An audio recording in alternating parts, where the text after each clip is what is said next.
Assalamualaikum warahmatullahi wabarakatuh. Ketemu lagi bersama saya Angeles Wardini dalam mata pelajaran Administrasi Umum. Kali ini saya akan membahas materi tentang persyaratan personel administrasi. Nah, apa aja sih persyaratan personel tersebut? Yuk kita lihat materinya ya. Yang pertama adalah pengertian personel administrasi. Pihak yang bertanggung jawab atas suatu tugas atau pekerjaan dalam organisasi atau perusahaan dikenal dengan sebutan personel atau biasa disebut juga personil, yang merupakan sebutan lain untuk menyebut pegawai atau staf. Nah, personel administrasi adalah staf atau pegawai yang bertugas untuk menjalankan tugas-tugas administrasi di organisasi atau perusahaan. Juga turut berperan dalam proses penetapan langkah dan kebijakan yang nantinya akan dijalankan di perusahaan yang bersangkutan. Yang kedua adalah persyaratan personel administrasi. Nah, yang pertama yaitu persyaratan pengetahuan. Yang kedua, persyaratan potensi. Yang ketiga, persyaratan keterampilan. Yang keempat dan yang terakhir yaitu persyaratan kepribadian. Nah, persyaratan pengetahuan. Pengetahuan yang diharapkan ada di dalam diri calon personel digolongkan menjadi dua, yakni pengetahuan umum yang diperoleh melalui pendidikan formal seperti kalian sekolah SD, SMP, SMA, S1, S2, S3, dan pendidikan non-formal seperti kursus atau pernah pelatihan-pelatihan lainnya. Serta yang kedua yaitu pengetahuan terkait bidang pekerjaan yang nantinya akan menjadi tanggung jawab si calon personel. Nah, umumnya perusahaan menetapkan standar pengetahuan umum melalui tingkat pendidikan formal calon personel, seperti minimal S1 atau minimal lulusan SMK dan derajat. Nah, bukti pendidikan formal dapat dilihat melalui ijazah, transkrip nilai, atau sertifikat. Nah, untuk pengetahuan yang terkait di bidang pekerjaan yang nantinya akan menjadi tanggung jawab calon personel dapat diketahui melalui tahap wawancara atau pengalaman kerja calon personel. Terus, persyaratan potensi. Nah, potensi merupakan kemampuan yang menjadi kekuatan pribadi yang dimiliki oleh setiap individu. Dapat merupakan bawaan dari lahir atau diperoleh berdasarkan pengalaman dan pelajaran yang diterima seseorang dalam hidupnya. Potensi diri dibedakan menjadi satu, potensi fisik, yaitu kekuatan pribadi yang berwujud kondisi fisik atau jasmani. Potensi fisik meliputi penampilan fisik dan rupa wajah. Kualitas indera, mampu melihat, mendengar, meraba, dan mencium yang baik atau sebaliknya. Daya tahan tubuh. Nah, yang kedua itu ada potensi non-fisik, adalah kepribadian yang meliputi kecerdasan intelektual atau IQ. Intelektual adalah keseluruhan individu untuk berpikir dan bertindak secara terarah, serta mengelola dan menguasai lingkungan secara efektif. Nah, di sini bisa dilihat ya kategori atau klasifikasi untuk kecerdasan IQ. Misalkan 0 sampai 75 kemampuan intelektualnya rendah. Kalau 80 sampai 89 kemampuan intelektualnya rata-rata, di bawah rata-rata.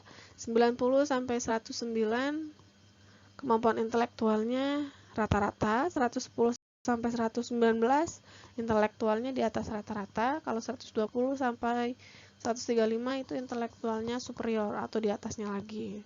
Nah, biasanya untuk mengetahui kecerdasan IQ itu ada kayak tesnya sendiri. Ya, jadi kayak tes IQ gitu.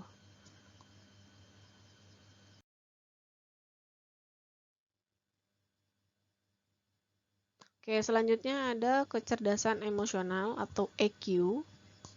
Nah, EQ adalah kemampuan individu untuk mengenali emosi diri sendiri dan orang lain, memotivasi diri sendiri, serta mengelola emosi itu dengan baik. Nah, ciri-ciri orang dengan kecerdasan emosional itu adalah yang pertama, dapat memotivasi diri sendiri dan orang lain. Terus dua, tidak mudah stres dan frustasi saat menghadapi masalah. Yang ketiga, dapat mengatur dan mengendalikan suasana hati. Dan yang terakhir yaitu mudah berempati. Oke, selanjutnya ada kecerdasan spiritual atau SQ. Nah, merupakan kepekaan batin seseorang untuk melihat antara sesuatu yang baik dan sesuatu yang buruk. Nah, ciri-ciri orang yang mempunyai kecerdasan spiritual itu adalah yang pertama, pantang menyerah, optimis dan penuh asa, penuh harapan ya, asa itu harapan. Terus memiliki sifat yang tenang, menghadapi bahwa dirinya adalah milik Tuhan, jadi berserah diri. Dan yang terakhir adalah selalu berserah diri dan berdoa.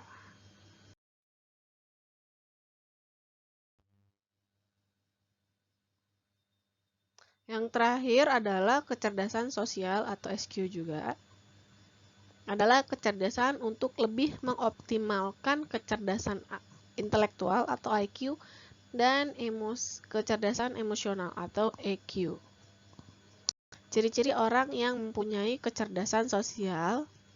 Yang pertama adalah mempunyai kepekaan sosial.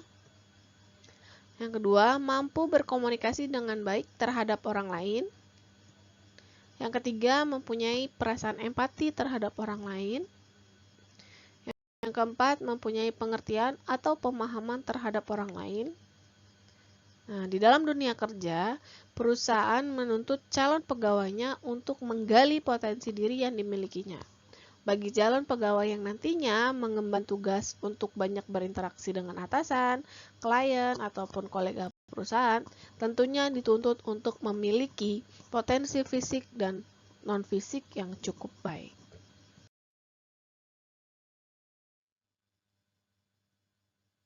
Oke, selanjutnya ada persyaratan keterampilan.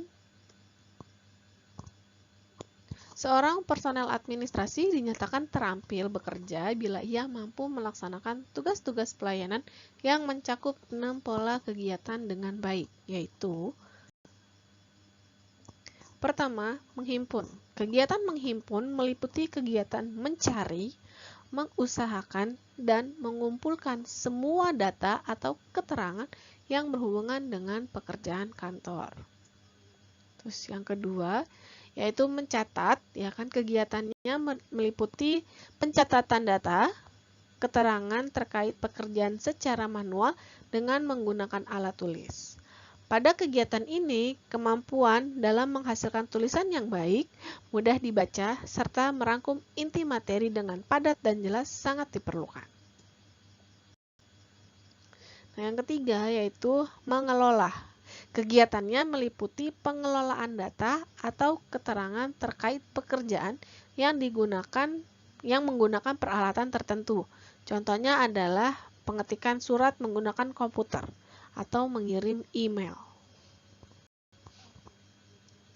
Yang keempat adalah mengadakan, yang meliputi tugas memperbanyak data terkait pekerjaan dengan menggunakan peralatan tertentu sehingga mencapai jumlah yang diperlukan.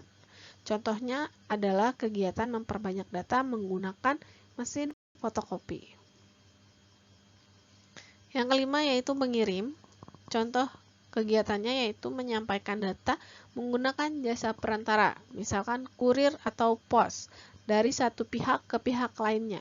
Contohnya adalah mengirim surat atau paket ke klien dan kolega perusahaan.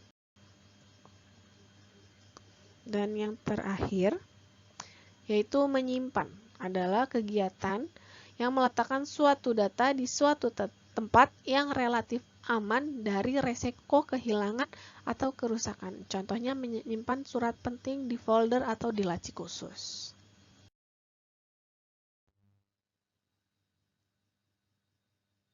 Selain keterampilan menangani pekerjaan, keterampilan lain yang diharapkan adalah keterampilan berbusana dan berekspresi. Ya, keterampilan berekspresi itu meliputi pertama, keterampilan bicara, memilih kata dan mengungkapkan pendapat. Kedua, bersikap wajar, tidak overacting dan feminim atau maskulin. Ketiga, kemampuan menampilkan ekspresi yang ramah dan menunjukkan persahabatan. Jangan kayak orang mau ngajakin berantem ya. Terus yang keempat, tidak bersungut-sungut atau kumat-kamit saat berbicara. Jadi ngomongnya harus jelas dan tegas. Jangan ngomongnya kayak orang bisik-bisik. Seperti itu ya. Selanjutnya ada persyaratan kepribadian.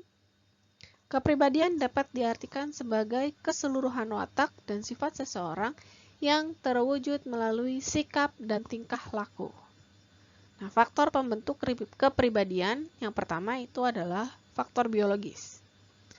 Ya, yang merupakan faktor kelahiran manusia dan hubungan darah. Nah, faktor biologis ini memberikan peran penting dalam pertumbuhan badan, kayak tinggi atau pendek, terus warna kulit, bentuk rambut, ya kan?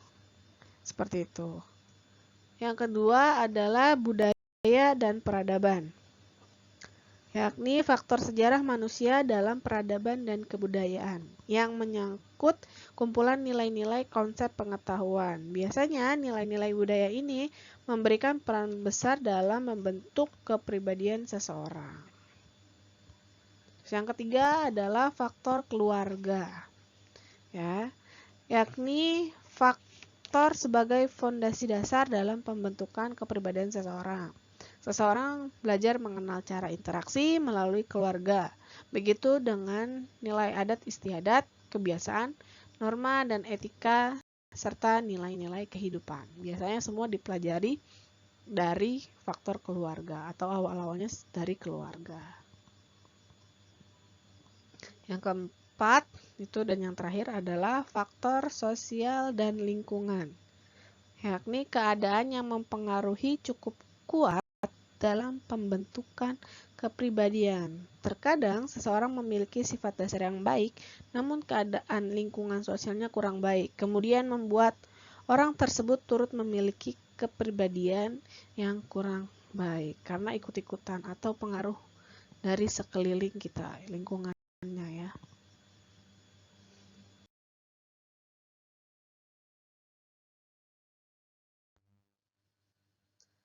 Tipe kepribadian. Nah, ada banyak tipe kepribadian yang dilontarkan berbagai ahli di dunia. Salah satu yang paling terkenal itu menurut Hippocrates. Nah, yang pertama adalah sanguine atau sanguinis atau juga extrovert feeling. Nah, yang kedua choleric atau choleris.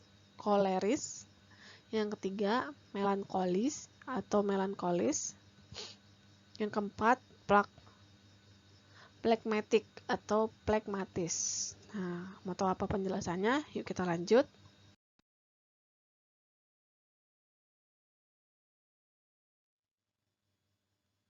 Yang pertama adalah sanguinis.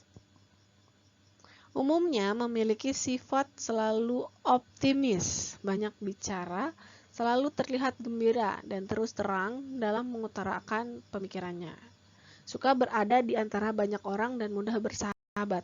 Namun, juga mudah tersinggung, sering basa-basi, sering membesarkan masalah, dan senang mendominasi saat berkomunikasi dengan orang lain. Hayo ngaku siapa nih yang punya kepribadian sanguinis? Yang kedua adalah koleris.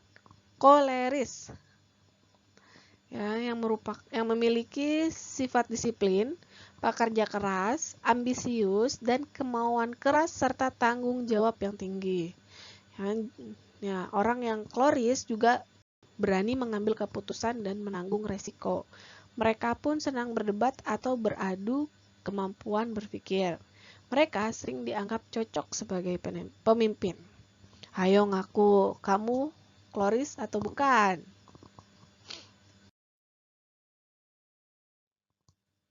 Nah, yang ketiga yaitu melankolis. Biasanya orang yang punya kepribadian melankolis ini tampak pada seseorang yang memiliki sifat pemikir. Keunggulannya adalah tekun dalam bidang yang digeluti, memiliki sifat sistematis dan penuh analisis, cita-cita tinggi, kreatif, memiliki bakat khusus, dan perasaan yang peka. Sayangnya akan cepat merasa depresi dan putus asa jika mengalami masalah besar. Itu kamu bukan ya yang melankolis? Kamu, iya kamu. Nah, yang keempat yaitu plekmatis. Ya, pada umumnya memiliki sifat tertutup atau introvert. Ya, ciri-cirinya itu penuh pertimbangan, lebih suka menonton daripada melakukan pekerjaan, kalem, konsisten, tenang, pandai mengendalikan diri, simpatik, dan ramah. Kelemahannya kadang suka mementingkan diri sendiri dan lambat dalam mengambil keputusan. Ayo, siapa nih yang suka jadi yang sifatnya penutup? Sifatnya tertutup siapa? Ayo, ngaku. Ya, ngaku. Ciri-ciri khas kepribadian yang mudah dikenali. Pertama, yaitu cara berbicara dan cara berjalan. Yang kedua, yaitu sikap badan pada saat duduk. Yang ketiga, cara berbusana. Yang keempat, sifat rapih dan bersih.